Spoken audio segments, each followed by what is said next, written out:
శ్రీగురుభ్యో నమః. హరి ఓం నమః. ఈశానా సర్వవిద్యానాం ఈశ్వర సర్వభూతానాం బ్రహ్మాధిపతి బ్రహ్మణోధిపతి బ్రహ్మ శివో మే అస్తు సదా శివోం. సర్వం శ్రీ పరమేశ్వరార్పితం. వృషభ రాశి వారు జూలై నెలలో ఆర్థిక స్థితిగతులు, ఆరోగ్య సమస్యలు ఏమైనా ఎదుర్కొనేటువంటి అవకాశం ఉంటుందా? ఈ నెలలో సరే వ్యాపారాలు ప్రారంభం చేయడానికి అనుకూల వాతావరణం ఏర్పడుతుందా? కోర్టు సంబంధితంలో జయగీతం ఏమైనా ఎగరవేసే అవకాశం ఉందా అనేటువంటి విషయాలు మనం ఒకసారి పరిశీలన చేద్దాం.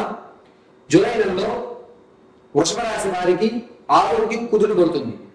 ఆర్థికంగా కూడా అప్పుల భావం నుంచి 50% పూర్తి చేస్తూ ఉంటారు. రావాల్సిన మొండి బాకి ఖచ్చితంగా ఈ నెలలో మీకు వస్తుంది. అది తీసుకుని అమ్మయ్య ఎన్ని రోజుల కన్నా అయితే నాకు అప్పు తీర్చారా బాబు, భగవంతుడు ఉన్నాడు అనేది ఒక నమ్మకం ఏర్పడుతుంది. పైగా మీ అవసరార్థం మీరు అప్పు అడిగినట్లయితే కనుక మీరు అడిగిన దాంట్లో సగభాగం మాత్రమే అప్పు పుట్టే అవకాశం ఈ నెలలో ఏర్పడుతుంది. పూర్తిగా అయితే లేదని మానలేకుండా మీరు అడిగిన దాంట్లో సగభాగం అయినా సరే అప్పు ఇచ్చేటువంటి అవకాశం ఏర్పడుతుంది. ఇక విద్యార్థుల విషయానికి వస్తే జ్ఞాపశక్తి కొంచెం పెరుగుతుంది.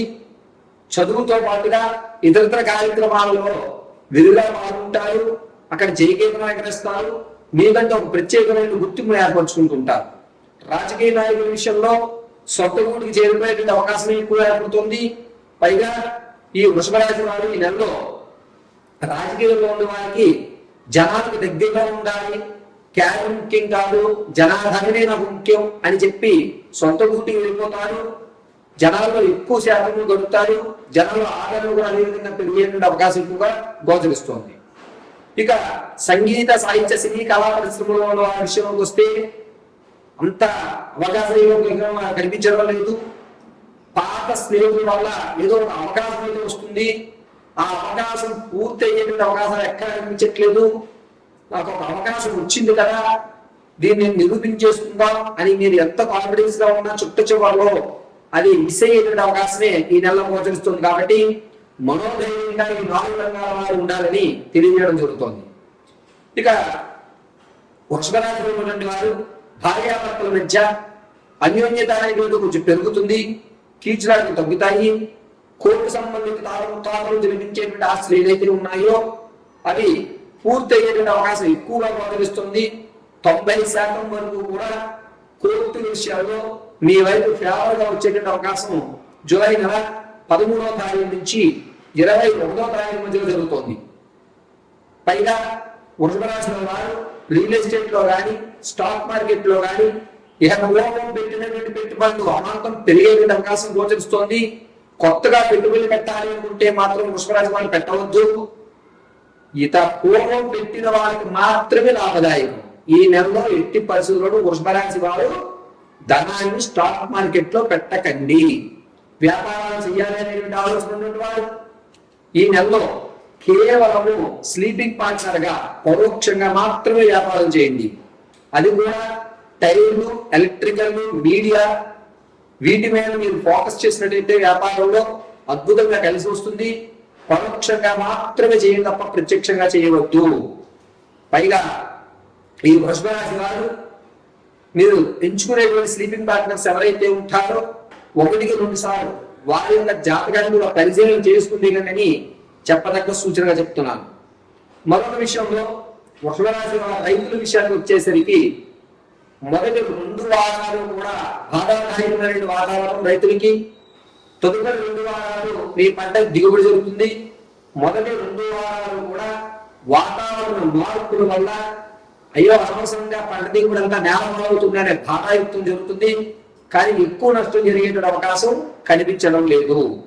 ఇక వృషభ రాశిలో వారు స్థిరాస్తులు కొనుగోలు విషయంలో ఖచ్చితంగా అడ్వాన్స్ అయితే ఈ నెలలో ఇస్తారు. మీరు మీ సొంతింటిగా నెరవేర్చుకునే అవకాశం 98% కనబడుతుంది.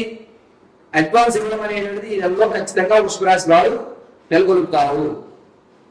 ఇక విలువైన వస్తువుల విషయానికి వస్తే అత్యవసరం కొద్దీ వేరే వాళ్ళను తాకట్టు పెట్టాలనుకున్న దాన్ని మీరు తీసుకుని విలువైన వస్తువుని జత చేసుకునే అవకాశం గోచరిస్తోంది. ఆడవారి విషయానికి వస్తే వృషభ రాశిలో వారు విందు వినోదాలు ఎక్కువగా పాల్గొంటారు. ఎప్పుడు చూడనటువంటి గణపతి దేవాలయాన్ని వృషభరాశి వారి ఈ నెలలో దర్శనం చేస్తున్నారు ఆడవారు. పైగా మీ యొక్క కుటుంబ వ్యవస్థలో చికాకులు ఏర్పడి మిమ్మల్ని దూరంగా పెడతారు. కానీ నది నాపచేనే పడుతుంది అనేటువంటి నాణ్యుల వల్ల సర్లే వీళ్ళే మన దగ్గరికి వస్తారు అని చెప్పి మీరు మొండి వైఖరిగానే ఉంటారు. ఆడవారు వివాహం వరకు ఎవరైతే ప్రయత్నం ప్రారంభం చేద్దాం అనుకుంటున్నారో ఈ నెలలో అసలు ప్రయత్నాలు మొదలు పెట్టకండి, అంత యోగదాయకంగా లేదు. సంతానం కొరకు చూసేటువంటి వారికి మాత్రం జూలై చివరి వారంలో శుభవార్త వినేటువంటి అవకాశం ఎక్కువగా గోచరిస్తోంది. ఇక ప్రసవానికి ఉన్నటువంటి వారు పుత్ర సంతానం కలిగేటువంటి అవకాశం ఎక్కువగా గోచరిస్తోంది. ఈ వృషభ రాశిలో వారు ఇప్పటి వరకు నేను గోచార రీత్యా మాత్రమే మీ యొక్క ఫలితాలు తెలియజేశాను. వ్యక్తిగతమైన జాతకాలు తెలుసుకోవడానికి కింద స్క్రోల్ నెంబర్ సంప్రదించండి. మీ date of birth, time, place of birth ఆధారంగా పూర్తి జాతకాన్ని విశదీకరించి చెప్పడం జరుగుతుంది.